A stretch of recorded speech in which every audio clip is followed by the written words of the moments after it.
রমাজানের প্রস্তুতি নাম্বার 1, আমার সেটা বলেন। রমাজানের প্রস্তুতি নাম্বার 1 হচ্ছে যত দুনিয়াবি কাজ আছে সেই কাজগুলোকে কমিয়ে ফেলবো। দুনিয়াবি কাজগুলো কি করব? মানে দুনিয়াবি যত কাজ, যত ব্যস্ততা যা আছে এগুলোকে কমায় নিয়ে আসবো, যাতে রমজান মাসে আমাকে বেশি বাইরে দুনিয়াবি প্রয়োজনের বাইরে বের হইতে না, বেশি ব্যস্ততা আমাকে দুনিয়ার জন্য না করতে হয়। মনে করেন যে আপনি চাইলে এখন যদি সামর্থ্য থাকে রমাদান এবং ঈদের বাজার করে রাখতে পারেন, কারণ লাইলাতুল কদর নষ্ট করে ঈদের বাজার, আর রমজানের অনেক রুহানিয়াত নষ্ট করে দেয় দুনিয়াবি বাজার ঘাট, তাই না? সবার সামর্থ্য হয় না, কিন্তু বড় বড় যে বিষয়গুলো আছে, বড় বড় খাবার, মৌলিক খাবার, এগুলো আপনি 2 মাসের জন্য বাসায় রাখতে পারেন যদি সামর্থ্য থাকে। সামর্থ্য নাই তাহলে সেটা আলাদা বিষয়। মোট কথা এটা শুধু একটা বিষয় বোঝাচ্ছি না, দুনিয়াবি যত ব্যস্ততা এগুলোকে কমায় রমাদানের জন্য প্রিপারেশন নিতে হবে। আল্লাহ পাক আমাদেরকে সবাইকে রমাদানের জন্য প্রিপারেশন নেওয়ার তৌফিক দান করেন। এটা হলো মনস্তাত্ত্বিক প্রিপারেশন, যে রমাদান আসতেছে, আমি শাবান মাসেই আমি আমার কাজগুলো গোছাই নিব, যাতে রমজানে আমি ফারেক থাকি ইবাদতের জন্য। বুদ্ধিমানের কাজ না এটা? আল্লাহ পাক তৌফিক দান করেন, আমিন। 2 নম্বর হচ্ছে ভাই, রমাজানের আমরা সবাই 30টা সওম রাখবো বলে নিয়াত করি, আল্লাহ পাক তৌফিক দান করেন, আমিন। কিন্তু এখানে একটা কথা, 2 নম্বরটা হচ্ছে রোজা রাখার মতো রোজা রাখতে হবে। কি বললাম বলেন? রোজা রাখার মতো রাখতে হবে।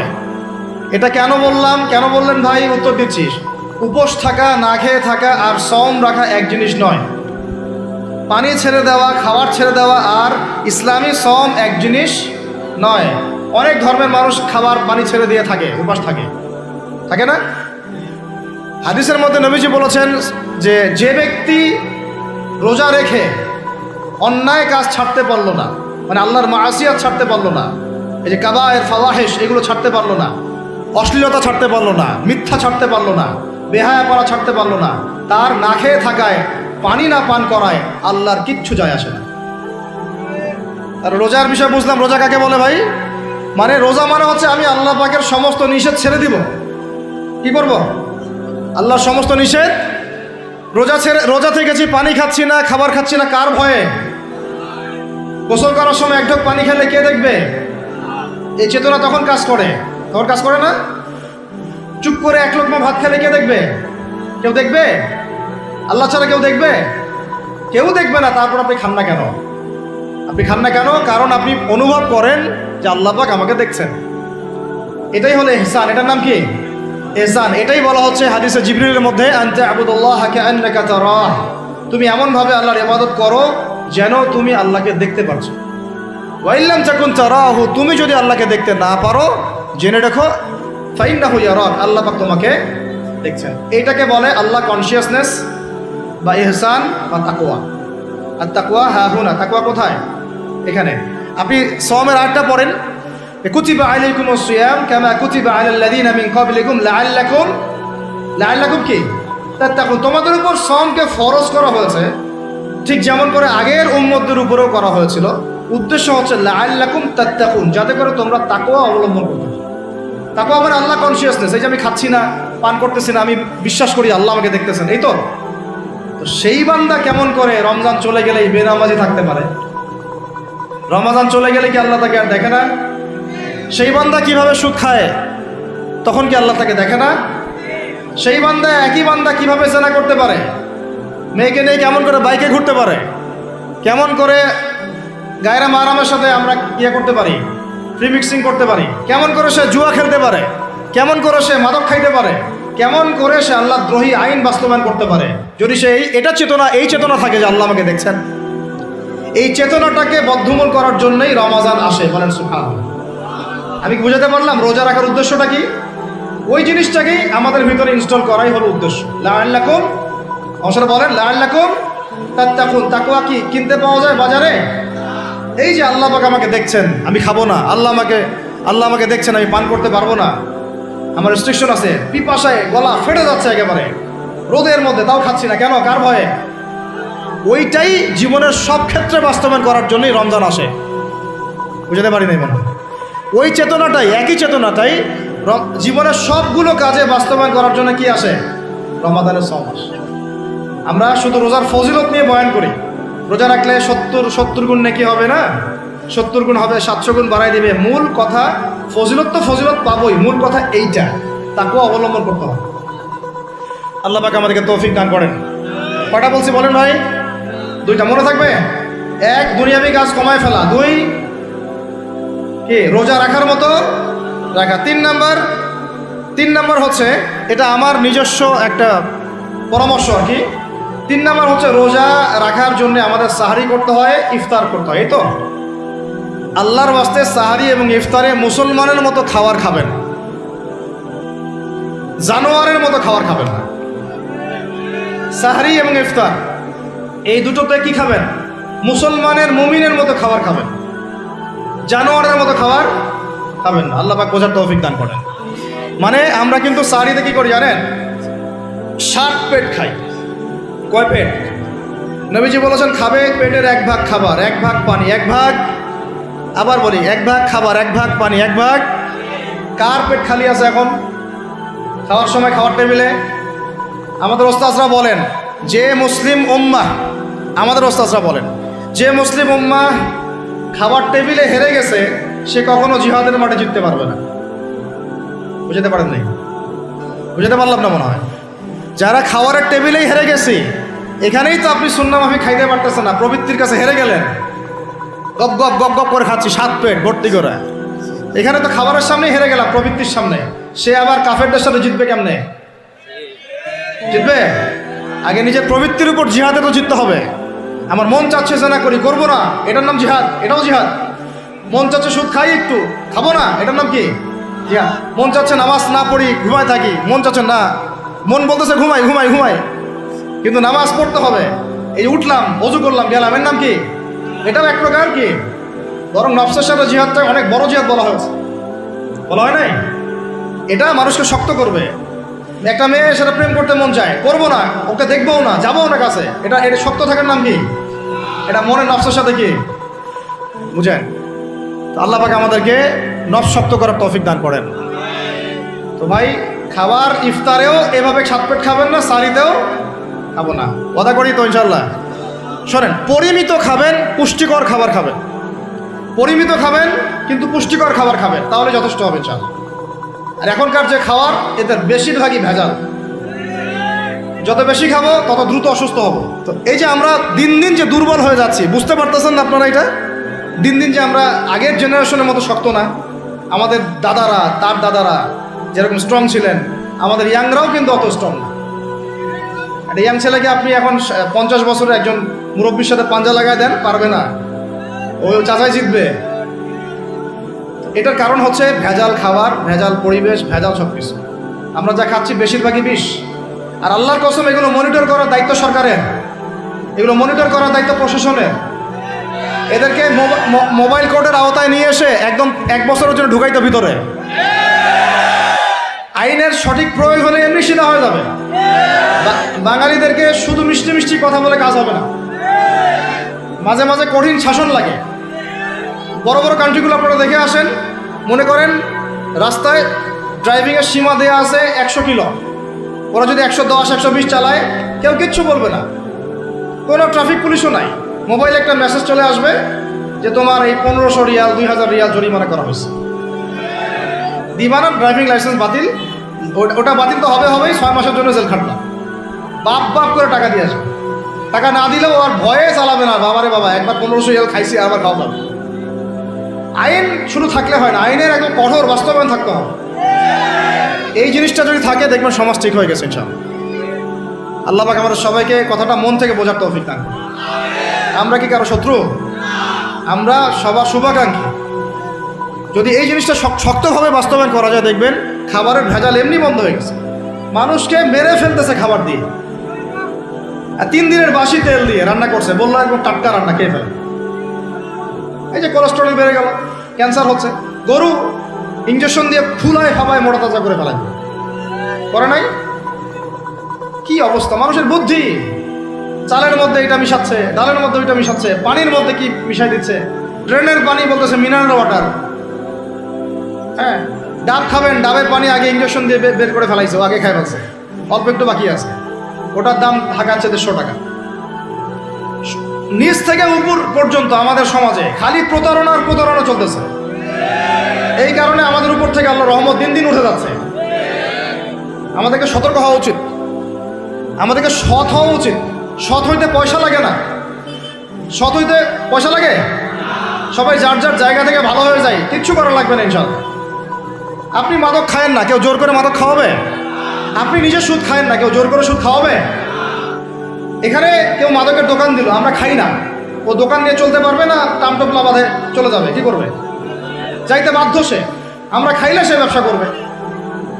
আল্লাহর ওয়াস্তে আমরা কোনো রকম প্রতারণার কাছেও যাব না, হারামের কাছেও যাব না, এবং অন্যকে আমরা প্রতারিত করবো না ইনশাআল্লাহ। বাজার মার্কেটে একটা অনেক জটিল বিষয়। রমজান মাস আসলেই দেখবেন দাম বাড়া শুরু হয়েছে। এখনই অসাধু ব্যবসায়ী যারা, ওরা রিস্টোর করে ফেলাইছে, ওরা আবার সিন্ডিকেট করে ফেলবে যে এই দামের বাইরে যাবে না। তখন আবার দেখবেন যে সরকার বিপাকে পড়ে গেছে, দাম আর কন্ট্রোল করতে পারতেছে না, তখন ভর্তুকি দেওয়া লাগতেছে, আবার ওদেরকে আইনে আনা লাগতেছে। মানে আমরা নিজেরাই ঠিক নাই। কারা ঠিক নাই? আমরা নিজেরাই ঠিক নাই। এই কারণেই তো আমরা মানে আমাদের সমাজের উপর থেকে আল্লাহ পাকের রহমত বরকতটা উঠে যাচ্ছে দিন দিন। আপনি দেখে নিয়েন যে পণ্যের দাম এখন 200 টাকা, রমজান মাস আসলে দেখবেন 250 টাকা 300 টাকা বাড়াই দিচ্ছে। এটা ব্যবসায়ীরা করবে, অনেকেই, অনেক অসাধু ব্যবসায়ী করবে, এটা অনেকেই করবে, এখনো চলতেছে। আমাদের বাংলাদেশে এমন কিছু নাই যেটা উৎপন্ন হয় না।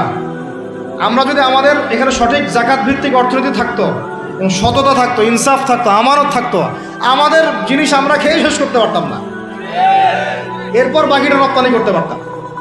অনেক কথা ভাই, এগুলো অর্থনীতির বিষয়, আরেকদিন কথা হবে ইনশাআল্লাহ। রমজানে আসছি যেহেতু এতটুকু নসিহত করি। 3 নম্বর, যে ভাই আমরা এমনভাবে খাবো না যে খাওয়ার মনে হয় জানোয়ারের খাওয়া। ঠিক আছে ভাই?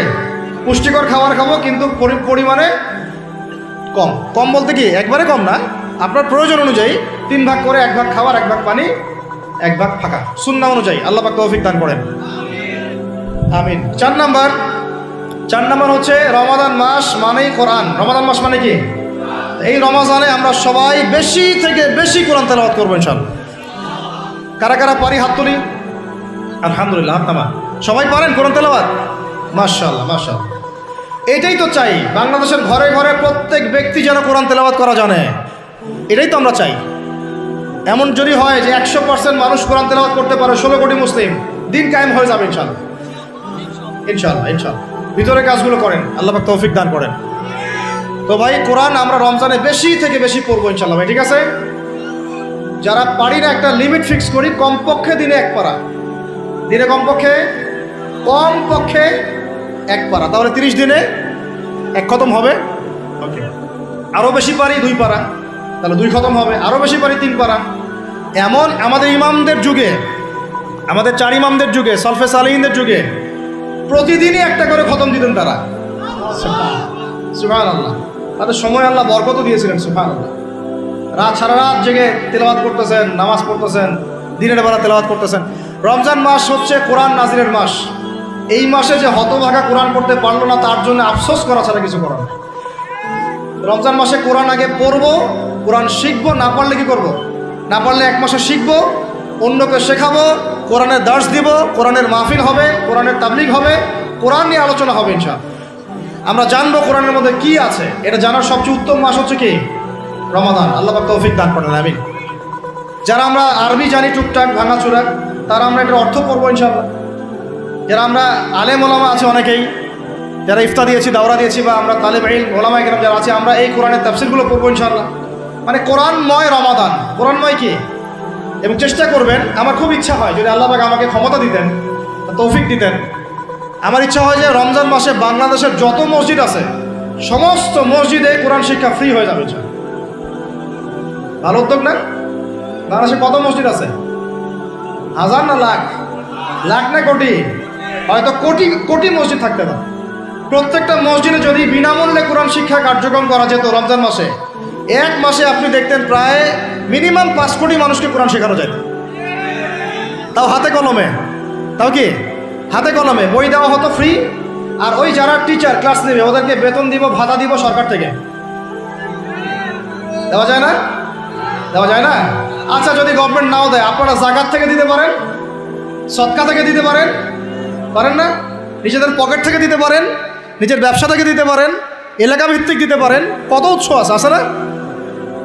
যদি এভাবে প্রত্যেকটা মসজিদ থেকে কোরআন শিক্ষা কার্যক্রম চালু করা হয় রমজান মাসে, আমরা দোয়া করি আল্লাহ পাক যেন এই কথাটা পৌঁছে দেন উপরের লেভেলে। তারা উদ্যোগ নেয়, জানি না উদ্যোগ নেবে কিনা, আমাদের দায়িত্ব পৌঁছে দিলাম। তো অ্যাটলিস্ট যদি সবগুলো মসজিদে নাও হয়, প্রত্যেকটা এলাকায় যদি একটা করে মসজিদও হয়, তবুও দেখবেন কয়েক কোটি মানুষকে কোরআন শেখানো যাবে ইনশাআল্লাহ। কোরআন ছাড়া এই জাতিকে আপনি ফিরাতে পারবেন না।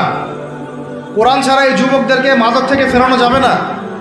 কোরআন ছাড়া এই যুবকদেরকে জেনা থেকে ফেরানো যাবে না। এই টিকটক প্রজন্ম হয়ে এরা নষ্ট হয়ে গেছে, শেষ হয়ে গেছে।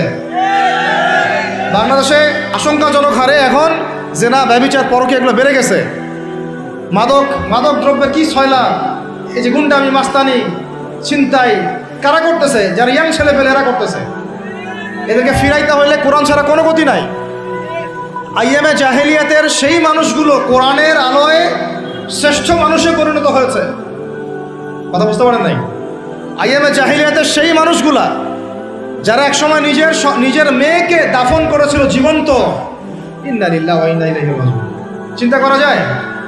আপনি আপনার মেয়েকে দাফন করতে পারবেন জীবন্ত? পারবেন? বলেন। এরকম মানুষ যারা এই কাজ করেছিল, তারা কোরআনের সংস্পর্শে এসে সোনার মানুষে পরিণত হয়েছে। এই কিতাব আল্লাহ পাক নাজিল করেছেন ওই ঘরের উপরে উঠিয়ে রাখার জন্য না, মাঝে মাঝে বের করবো, ধুলা মুছবো, চুমু খাবো, রেখে দিব, এই জন্য না। বাবা মারা গেছে, খুললাম, পড়লাম, সব বক্সায় দিলাম, এই জন্যে না। শুধু এই কিতাব আল্লাহ পাক নাজিল করেছেন যারা আমরা হৃদয়ে ধারণ করি। কোথায় ধারণ করি? তো হৃদয়ে ধারণ করবো তো তখনই যখন আমি বেশি তেলাওয়াত করব, বেশি বেশি পড়বো, সবাইকে পড়াবো, শেখাবো। আল্লাহ পাক আমাদের সবাইকে কোরআনের বিপ্লব ঘটানোর তৌফিক দান করেন, আমিন। তো প্রিয় ভাইরা, 4 নম্বর কাজ, কোরআন শিখবো, পড়বো, শেখাবো, দর্শ দিব। কোরআনের একদম বিপ্লব। রমজান মাসে ইনশাআল্লাহ কোরআনময় রমাদান হবে ইনশাআল্লাহ। রমজান মাসে অন্য কোনো বইও পড়ার দরকার নেই প্রয়োজনে। কোরআন পড়েন, হাদিস পড়েন আর কোরআন পড়েন। কোরআন এবং হাদিস, অন্য কোনো বই, বিষয়ভিত্তিক বই পড়ার দরকার নেই। আর অ্যাটলিস্ট 1 মাস আপনি না পড়েন। এরপরে আসি 5 নাম্বার, একটু বড় হয়ে যাচ্ছে যদিও, আমি সংক্ষিপ্ত করে বোঝাচ্ছি, শোনেন। 5 নাম্বার হচ্ছে রমাদান মাসে, একটু ধৈর্য ধরেন। রমাদান মাসে আমরা ফরজ ইবাদতগুলোকে সর্বোচ্চ গুরুত্ব দিব ইনশাআল্লাহ। যেমন সবার আগে কি? সালাত। এই একটাই পথ, সালাত। সালাত নাই, ইসলাম নাই। সালাত নাই, সে ব্যক্তি মুসলিম না। সোজা কথা শোনেন, সালাত অস্বীকার করে সে ব্যক্তি মুসলিম না। নবীজি বলছেন, মান তারাকা সালাতান মুতাআম্মিদান ফাকাদ কাফারা। কেউ যদি ইচ্ছা করে সালাতকে অস্বীকার করে, ছেড়ে দেয়, সে ব্যক্তি কি হয়? কাফারা, কুফরি করে। সালাত না পড়ার কারণে ইমামগণ বলেছেন তাকে মুসলমানদের কবরস্থানে দাফনও করবা না। কোন ইমাম বলেছেন তাকে জানাজাও দিবা না। কোন ইমাম বলেছেন তাকে জেলখানায় বন্দি করে রাখবা। কোন ইমাম বলেছেন তাকে মৃত্যুদণ্ড শাস্তি দিবা। আমি এমনি বলতেছি না, ইমামদের কওলগুলো পড়ে দেখেন। নামাজ না পড়াটা যেমন তেমন পাপ না তো, ইচ্ছা হইলে পড়লাম, ইচ্ছা হইলে পড়লাম না, এমন না। যারা নামাজি তারাও যদি নামাজে সচেতন না হয়, তাদের জন্যও শাস্তি আছে, নাউযুবিল্লাহ। ফাওয়াইলুল লিল মুসাল্লিন আল্লাযীনা হুম আন সালাতিহিম সাহুন আল্লাযীনা হুম ইউরাউনা ওয়া ইয়ামনাউনাল মাউন। এখানে বলা হচ্ছে মুসল্লিদের জন্য দুর্ভোগ, যে মুসল্লিরা নামাজ সম্পর্কে গাফেল, উদাসীন। আবার যারা মানুষকে দেখানোর জন্য নামাজ পড়ে এবং এই যে ছোটোখাটো সাহায্য করতে অস্বীকৃতি জানায়, সূরা মাউন পড়েন, তাহলে মুসল্লিদের জন্য গাফেলতির যদি শাস্তি হয়, তাহলে যারা পড়ে না ওদের কি হবে বলেন? ওই সূরাটা কি জানি নাম, মুজাম্মিল না মুদ্দাসির, হাফিজে কোরআন কে আছে? মা সালাকাকুম ফি সাকার। জাহান্নামে যখন ঢুকানো হবে, এই ফেরেশতারা জিজ্ঞাসা করবে, কিসে তোমাদেরকে জাহান্নামে নিয়ে আসলো? কি পাপ করছিলা? তারা বলবে, তখন তারা বলবে ক্বালু, তারা বলবে, ওই জাহান্নামীরা বলবে, লাম নাকু মিনাল মুসাল্লিন। কি বলবে তারা? লাম নাকু মিনাল মুসাল্লিন, আমরা মুসল্লি ছিলাম না, আমরা নামাজ পড়তাম না। তাহলে বেনামাজির পরিণতি কি বলেন? জাহান্নাম। ওয়ালাম নাকু নুতঈমুল মিসকিন, আর আমরা মিসকিনদেরকে খাবার দিতাম না। সুবহানাল্লাহ। আল্লাহ পাক আমাদেরকে সালাত আদায় করার তৌফিক দান করেন। রমাদান মাসে শক্ত করে নামাজ ধরবেন ইনশাআল্লাহ, আল্লাহ পাক তৌফিক দান করেন। 5 ওয়াক্ত নামাজ চেষ্টা করবো জামাতে পড়ার জন্য। যদি জামাত ছুটেও যায়, তাও পরে জামাত করে নেবেন। সেটাও না পড়েন, অ্যাটলিস্ট বাসায় পড়বেন। রাজি আছেন? এখন কথা হচ্ছে যে নামাজের সাথে আরো অনেক ফরজ আছে না? যেমন পর্দা কি ফরজ না? ফরজ না? যাকাত ফরজ না? ফরজ না? তারপরে আল্লাহ পাকের আনুগত্য করা এটা ফরজ না? ফরজ না? রসুলের আনুগত্য, তাওহীদ ফরজ না? সুন্নত। তো এই জিনিসগুলো ফরজগুলোকে শক্ত করে ধরবো ইনশাআল্লাহ। রাজি আছেন? আর 4 নম্বর হচ্ছে রমজান, এটা কি 5 নম্বর না? 5 নম্বর রমজান মাসে ফরজ ইবাদতগুলোতে সর্বোচ্চ গুরুত্ব দিব ইনশাআল্লাহ।